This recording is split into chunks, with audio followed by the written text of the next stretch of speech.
대표님 안녕하세요. 안녕하세요. 반갑습니다. 네, 본인 소개 부탁드리겠습니다.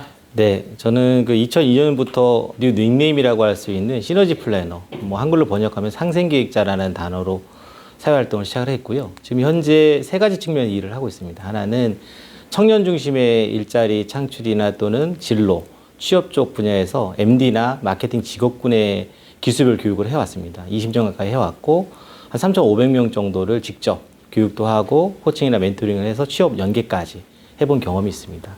두 번째는 한 15년 가까이는 기업 교육이나 기업 컨설팅을 중심으로 하는 MIR 마케팅 혁신연구소를 운영하고 있고, 그 중에서 이제 CSR이라든가 지속 가능 경영 교육을 하다가 이 집회에 참여하게 됐습니다. 마지막 세 번째 측면은 지금 현재 최근에 일자리 창출이 아니라 일거리 중심의 플랫폼들을 요구하고 있고, 정년퇴직이라든가 은퇴의 그 경계선이 52.6세에서 72세까지 굉장히 넓게 범주에 있습니다. 그런데 사각지대가 나타나는 거죠. 그래서 그런 프리랜서 시장이라든가 또는 컨설턴트 코치, 또는 뭐 강사 또는 플랫포머 노동자들을 위한 어떤 엔잡너 시대가 돌입이 됐기 때문에 디큐브 엔잡너 센터를 운영하고 있는 중입니다. ESG 경영 도서에는 어떤 파트, 어떤 내용을 저술하셨는지요? 제가 이제 필립 코틀러 마케팅 관리론을 가지고 시작해서 이제 마케팅 전공을 하고 또 학생들을 가르치다 보니까 이어지는 것들이 마케팅 1.0, 2.0, 3.0, 이제 최근에 5.0까지 나온 시대거든요. 그래서 거의 마케팅 5.0 시대의 환경과 지수 성장은 이제 필수 불가분의 관계다라는 세션 23장을 중심으로 했습니다. 이 장에서 제가 두 가지적인 측면을 예를 한번 들어드리겠습니다. 집단지성의 위력이 어떻게 보면 굉장히 대단하다고 생각하는 게 ESG 경영에 참여하신 저자분들의 인생 그 경험치 또는 전문 분야 또는 앞으로 미래 지향적인 발전 분야의 관심도가 굉장히 고도화되어 있고 전문성이 되어 있다는 걸 알고 있었습니다. 그래서 제가 어떤 부분을 강조할까 하다가 ESG 기업 지속 가능 밸류 만다라트라는 걸 한번 만들어 보자. 그래서 만다라트 8개 축을 경영 인프라, 지배구조, 윤리경영 또는 사회공헌, ESG 혁신, 그리고 IMC 그린 마케팅이나 인적관리 자원, 그리고 환경보호, 생산공정, 공급망 관리까지 그 8개 축을 각각의 또 8개의 지표가 될 수 있는 키워드를 중심으로 한번 선정을 해서 책에 반영을 해봤고요. 두 번째는 이 ESG가 왜 열광하는가에 대한 것들은 뭐 앞선 저자님들께서 얘기했지만 팬데믹에 대한 환경 이슈도 있고 무엇보다도 MZ세대들의 그 열망, 사용자 중심의 열망들이 강하거든요.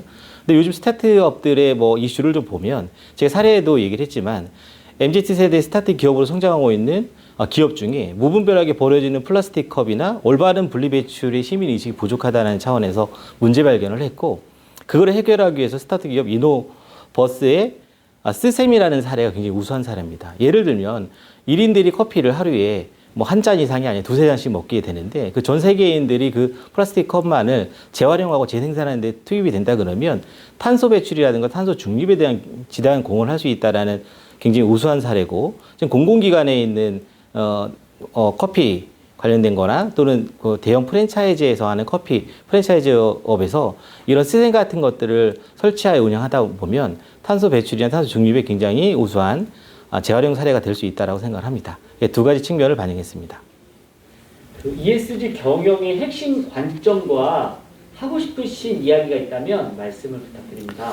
사실 ESG라는 게 거창하지는 않은 것 같아요. 일상성 생활 속에서 어떻게 내가 ESG를 인식하고 있느냐가 굉장히 중요한데, 대기업 관점이나 글로벌 관점에서는 국제적인 파리 그 기후에 대한 그런 회의 이런 걸 통해서 나온 지표들을 가지고 이제 지표화 시키는 것 쪽에 중심을 했다면, 중소기업 같은 경우는 수출을 당장 해야 되는 입장에서 굉장히 ESG 지표가 필요하거든요. 그러니까 그런 지표들에 대해서 인식이 좀 부족했던 측면이 있는데, 앞으로는 대기업들이 이미 CSR이나 CSV 또는 지속 가능 경영에 대한 지표 중심의 경영을 해왔기 때문에 ESG 이것들을 총망라한 어떤 총괄적인 범주라고 생각합니다. 거기에서 비재무적인 역할이 더 증대되고 강화됐다고 생각하시면 될 것 같습니다.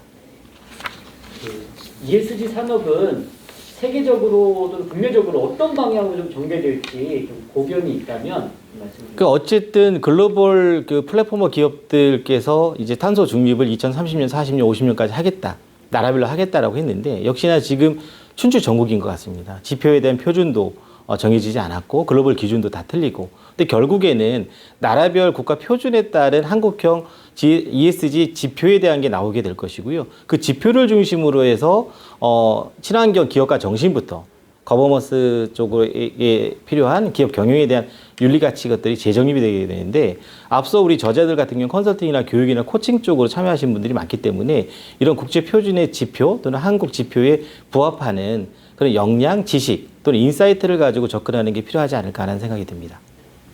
마지막 질문입니다. 그 저자님께서는 향후 어떤 방식으로 ESG 관련 비즈니스를 함께할 예정이실까요?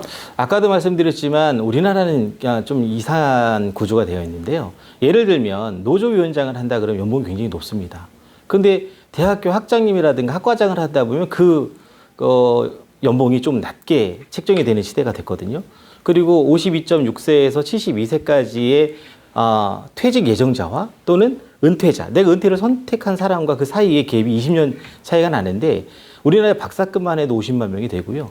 그 다음 150만 명의 프리랜서가 있습니다. 근데 제일 중요한 게 있습니다. 2030년까지 정부에서 탄소 산업이나 또는 내연기관 산업의 일자리 400만 개가 소멸된다고 합니다. 이건 뭐냐면 ESG 경영을 하지 않으면 안 되는 개념이 된다는 거죠. 여기에서 사각지대에 놓인 400만 명과 150만 명, 50만 명, 600만 명 정도는 일자리가 사라지는 게 아니고 소멸되고 새로운 일자리를 만들어야 되는데 일자리라는 거는 포지션이지 않습니까? 그럼 어느 기업에 내가 취업을 해서 그 일을 행위라고 연봉을 받는 개념이라면 앞으로는 일거리, 역할 중심으로 가야 되고 그 일거리 플랫폼이 나와줘야 되는 시대가 됐습니다. 그래서 다음 정부에서 그 일거리 플랫폼을 누가 만들지는 모르지만 그 600여만 명의 어떤 사각지대에 놓여 있는 사람들이 예를 들면 이런 겁니다. 개인 고용 이력제 이런 것들이 도입이 된다 그러면 그 4대 보험을 내는 것도 굉장히 원활하게 낼 수가 있고 그리고 자기가 일한 만큼 그리고 돈을 버는 시대가 자연스럽게 될 수 있기 때문에